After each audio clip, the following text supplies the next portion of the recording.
Physical activity is viewed in its most importance at a younger age, when we were at school, and as we got older, later in life, the importance of physical activity is often placed on the back burner, as life, for example jobs, get in the way. Physical activity is not only a global issue, but is a major issue that is affecting the UK today.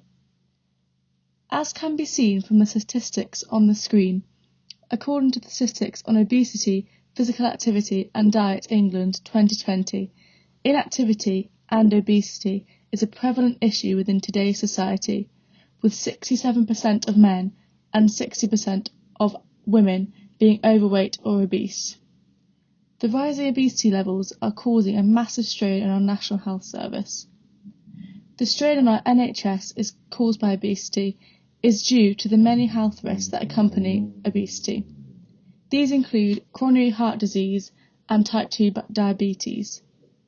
The issues of obesity within the UK has really been highlighted through the most recent coronavirus pandemic, as people are starting to realise the health risks that accompany physical inactivity and therefore the importance of staying active. The statistics shown on this slide alone shows the growing issue or crisis that is occurring within the entirety of the UK. As a nation, we need to understand the severity of this issue and start tackling it head-on. In order to tackle the growing crisis of inactivity and obesity within the UK, we have to understand and focus on people's reasons for inactivity. There are a number of factors which could be at play or cause someone to be inactive. A major factor into whether an individual is active or not is their social status. Statistics show that prevalence for obesity in Year 6 children was twice as high in the most deprived areas than the least deprived areas. The relationship between someone's socio-economic status and their level of physical activity is a well-researched topic of great interest. One study showed that one's socio-economic status has a significant impact on people's physical health and activity levels. This is mainly down to the lack of opportunity in areas of deprivation. Parents have a massive impact on the activity levels of their children. Parents have the ability to shape their child's lifestyle for the better through diet, exercise and the development of social skills.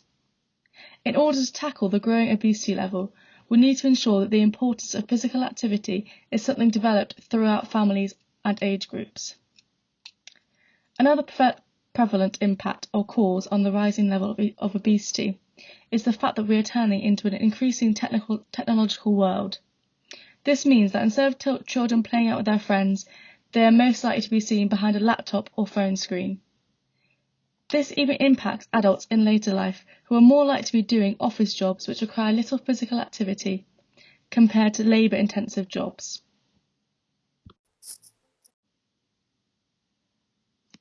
Displayed on screen is the International Physical Literacy Association's definition of physical literacy. This is a complex definition which incorporates a number of components. This definition is not only relevant for physical activity but for sport as well. This IPLA definition, as well as identifying all the major components of physical literacy, also adds on to previous definition as it talks about the need to take responsibility for engagement. Engagement refers to the step after and beyond participation. Participation is the taking part in activity because you have to, whereas engagement refers to actively receiving opportunities to be active because you want to. Whitehead and Murdoch supported the view that this physical literacy journey is one throughout life, as they identified 6 stages through which the physical literacy journey travels. These include infancy, childhood, adolescence, early adulthood, and older age.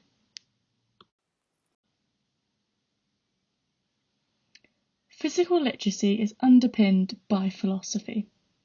The first concept, showed on the slide, explains the importance of developing the person as a whole, which can be done by using a holistic approach. Monism also describes the view that our mind and body are inseparable, interconnected, and intertwined.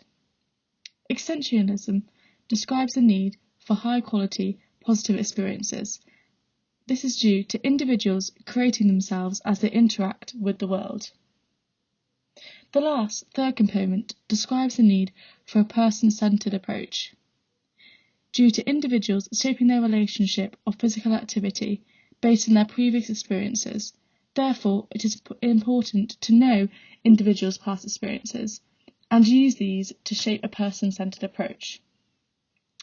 These three components work together to underpin the philosophy of physical literacy. They also further show the importance and basis of physical literacy in informing policies such as the national curriculum. As we get older, we tend to participate in physical activity less and less, and therefore I am going to focus on improving the older generation's relationship with physical literacy. In order to do so, all components of physical literacy, specifically self-motivation, physical competence and knowledge and understanding, need to be developed holistically, meaning that they are developed simultaneously. A major factor into why the older generation are less likely to be physically active is that they feel they are too old or do not have the confidence to participate in physical activity or sport.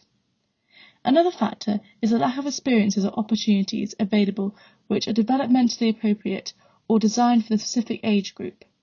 This may involve activities which are less weight-bearing or strenuous, and therefore are less likely to cause injury. An example of this is shown in the image included in the slide, which shows people of the older generation enjoying a game of table tennis. We need to ensure that these experiences for the older generation are physically, social and emotional to ensure that they have a positive relationship with physical activity and continue to participate.